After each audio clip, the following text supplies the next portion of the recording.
Beklemeyin, tələsməyin, çaşmayın. Həddinizi yerli yersiz aşmayın. Qazan gəlib qaynamamış daşmayın.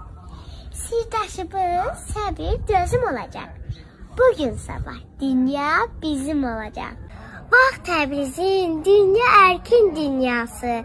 Yol Tanrının haqqı dərkin dünyası. Əvvəl axır dünya, Türkün dünyası. 3 gün, 5 gün gecim tezim olacak.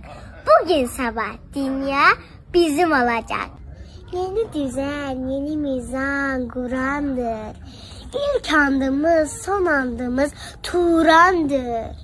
Sorak veren peygamberdir, Kur'an'dır. Ne yazılsa hayra yazım olacak. Bugün sabah dünya bizim olacak. Evvel ahır dünya Türk'ün olacak.